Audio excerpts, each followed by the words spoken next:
Well, hi there. Welcome to the August readings. This is going to be for you, my darling Virgos. I hope you made it through last month okay. Let us know if you ever want to ask more questions or ask for support. If a part of the reading doesn't make sense, please ask me to elaborate. That's not a problem.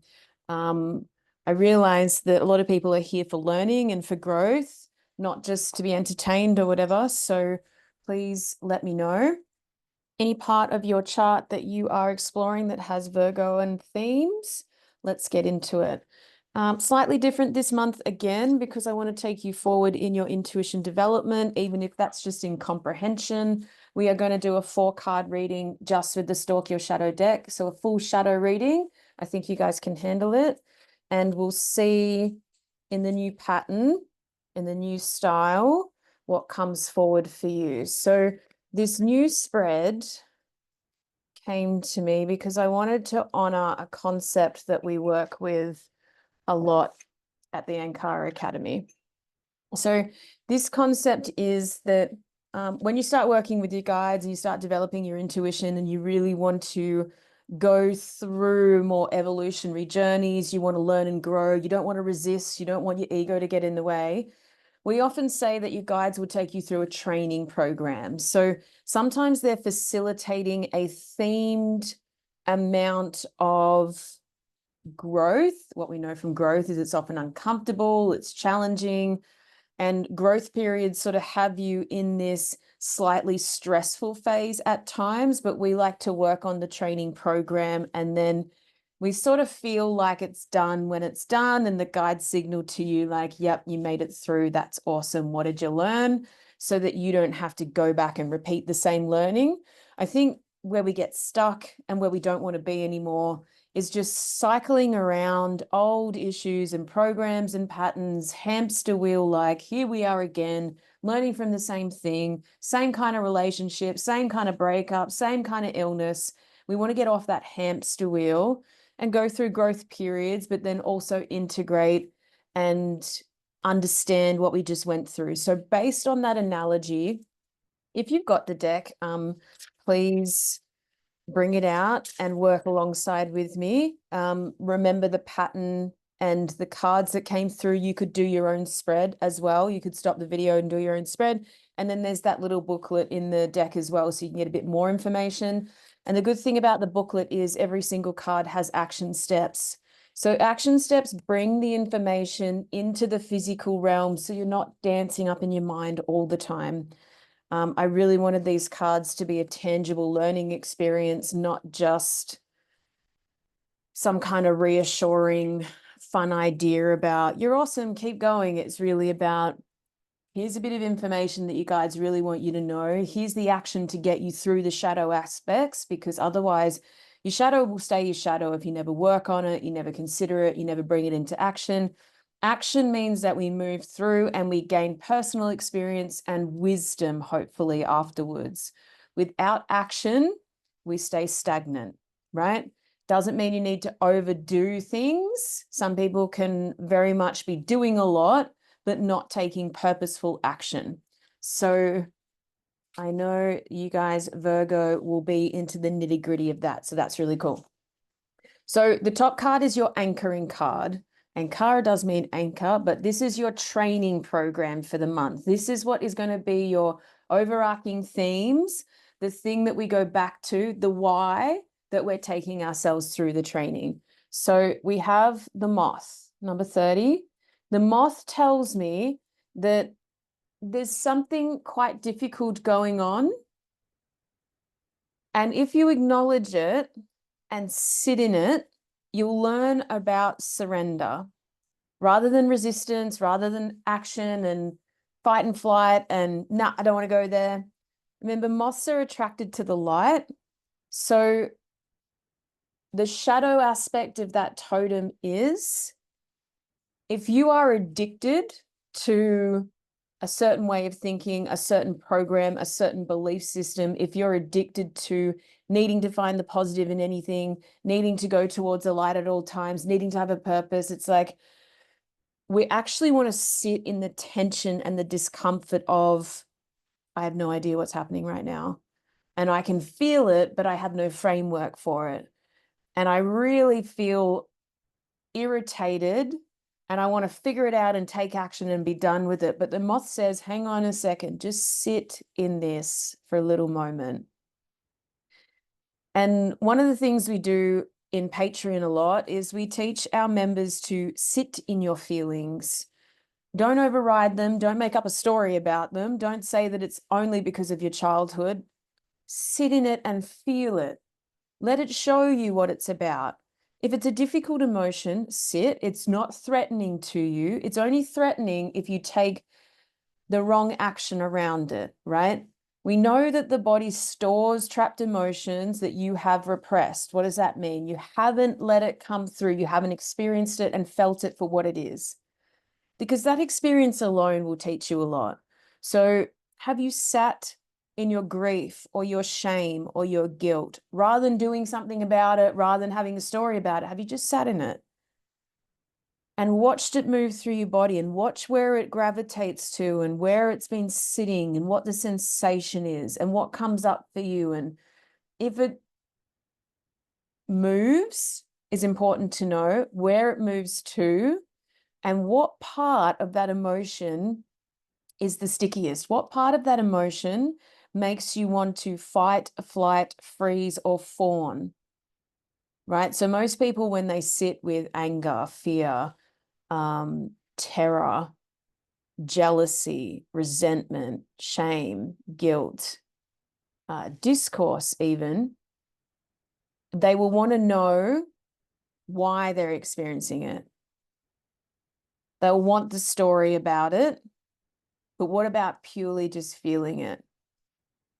Because if you sit and surrender to it and just feel it as an experience, right? We go and pay for experiences all the time. We pay to go on a roller coaster, which imitates the feeling of fear. Why don't we sit and allow our own experiences in our body? Because the moth tells me that if you do, you will actually get so much wisdom and so much revelation and change just from sitting in it, not trying to figure it out, not trying to move through it, not trying to hack it. Sometimes we do just need to sit. It's a very divine feminine skill to develop. And what it actually does, which is really interesting if you like structure, when you sit with your emotions, you can bear witness to the intelligence of your body signaling to you something. Your guides have let it through because they've said they really need to know this. Otherwise, they would have kept it away from you. That's the general idea. But what it does, every time you sit with your feelings and sit in silence when you really want to react, you give your power and your higher self more attention than your mind, right? So if you sit in your feelings, you are actively taking action on that your feelings are intelligent and they're worthy and they have a right to be there and they're interesting and they're teachers as well.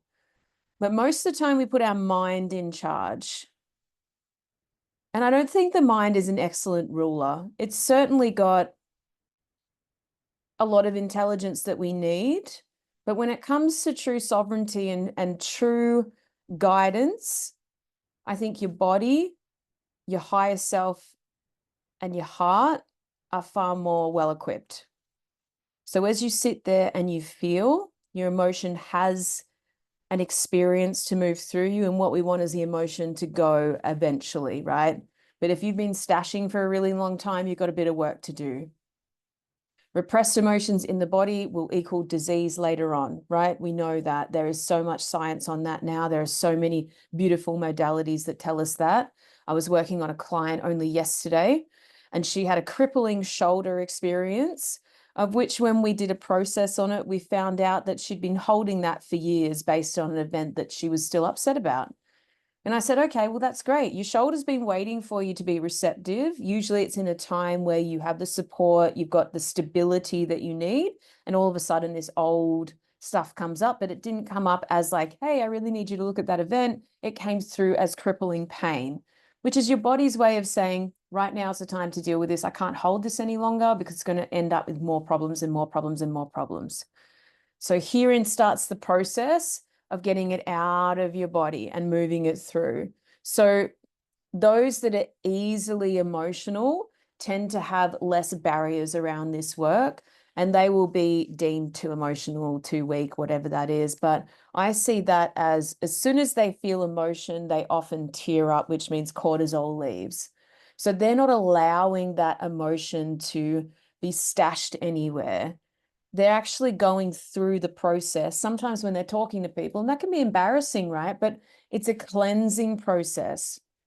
I'm not asking you to have emotional outbursts in front of other people. I'm saying if it's difficult for you to feel your feelings, start this process and the moth will talk you through it. So when you feel an emotion, sit with it. I just find a quiet place. I sit and I say to the emotion, okay, I acknowledge that you're there. Please show me all of what you are trying to teach me. So I want to feel the full depth of this emotion. It will light up in my body. It will be excruciating at times, the depth of it, the intensity. And I just breathe through it, and eventually it starts to move, change, morph, and maybe it leaves. There's often some kind of tear, yawn, cough, noise for me to move it through. Once I've moved it through, the work is done. I don't have to figure out where it came from in my childhood unless I want to. It's actually just that experience of feeling it and being okay with it. I find that's easier in my own space, so I'm not affecting other people, because we all have different emotional planes. And particularly if it's an emotion that's been compounded over time, I want to make sure that I get all of it, or I experience all of it, because I don't really want grief from 10 years ago to hit me like a freight train today. But sometimes when I'm in a state of grief, there'll be something that's backlogged and it will remind me of that event. And I say, okay, well, let's do it. Let's do it all now so that my body can recalibrate. And that's really important. So that's going to be an interesting training program for you all. The next 3 cards are based on the training program of sitting in the darkness, feeling your feelings. I want to see it from the 3D perspective, the 4D pivot perspective, and the 5D perspective, because you are multidimensional beings. On the 3D plane, we have leopard, right? This tells me that on a 3D level, I believe you could adjust your values a little bit. So I'd really like to see an improvement, an expansion, a redefining of your values. So whatever it is that you've been struggling with or trying to hack or plan around, I want you to redefine your values. If you don't have a process for that, come along and do one of our courses. But it can be very easy. It can really be like, how do I want to operate in the world? What are the things I value the most? So is it honesty, integrity, authenticity, fairness, whatever? Identify your values, have a look at them and say, am I still in that place, or do I need an upgrade? Because leopard isn't afraid to upgrade values and go about it and not really worry about what people think about it. Leopard is also pretty good at pissing other people off because their values are a bit higher. So from a 3D perspective, which is security, family systems, community, basic level stuff, 3D would be bottom 3 chakras, right? We want values that align with your upgrade and your progression about where you want to be and the goals you want to achieve. So we need high values, because that's going to be the standard from which we hold ourselves and the way that we attract and magnetize other people, situations, places, outcomes, right? So the leopard really says, raise the bar. Whatever you're going for, raise the bar. Doesn't matter if people understand it. Doesn't matter if people validate it. Doesn't matter if your partner's on board. It's like, for me, I need this and I'm going after it. So set up some structure around that.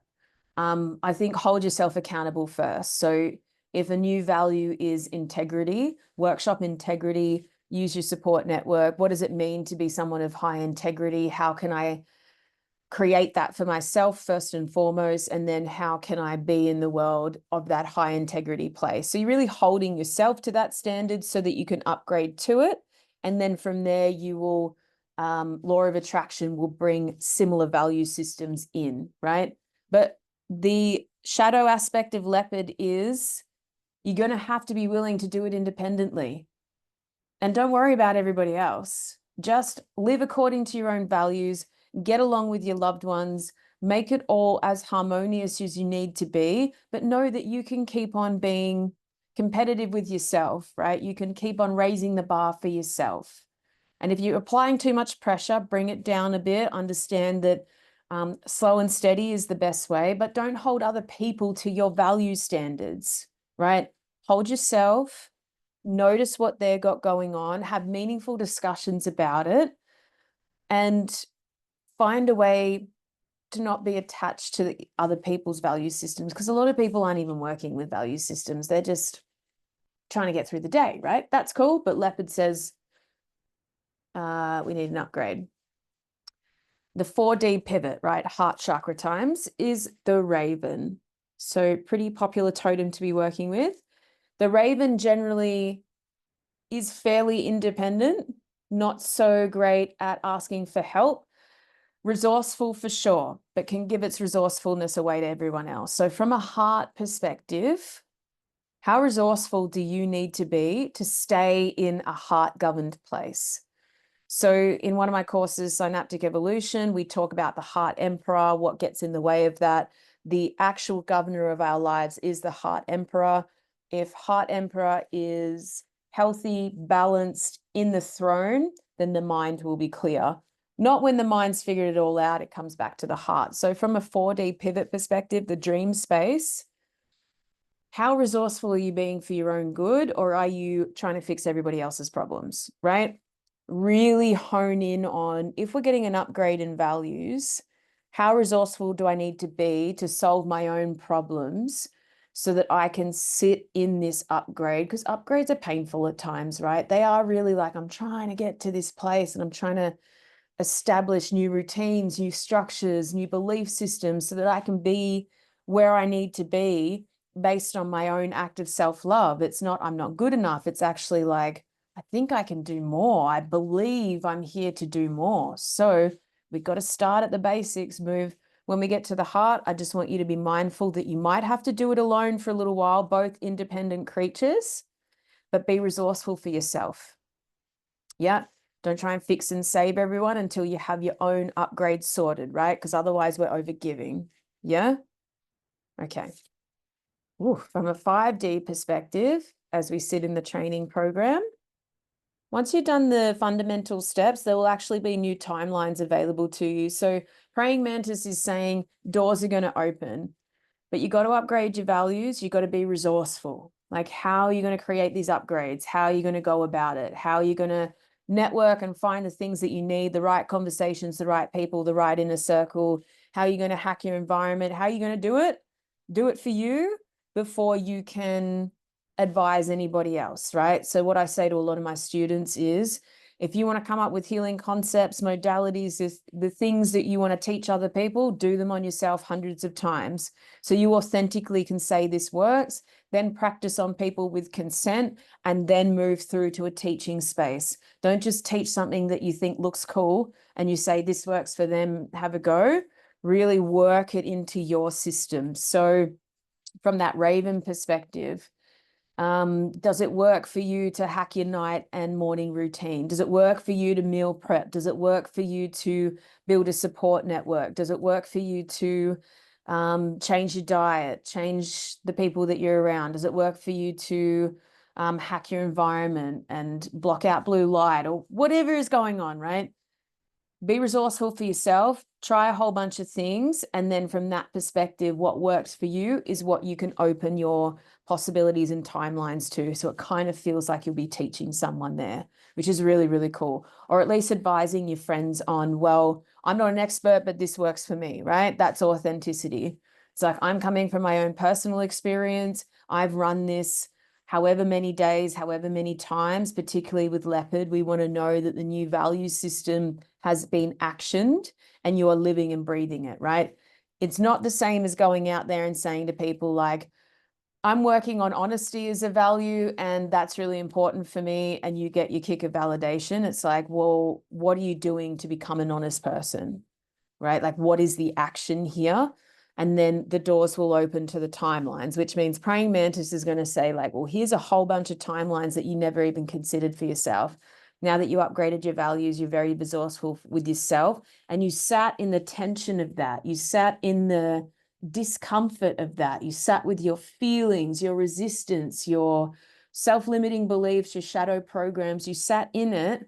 The reward is that now you'll be able to see all these possibilities you didn't see before, right? And they'll be available to someone who has dedicated a chunk of time, hopefully a month, to increasing, improving, and redefining their values systems, right? That could just be a frequency match with people, places, businesses, whatever it is. Usually when praying mantis comes through, it says like abundance is coming. We got to make sure we can hold it when it's there. So put in the groundwork. So I hope that makes sense.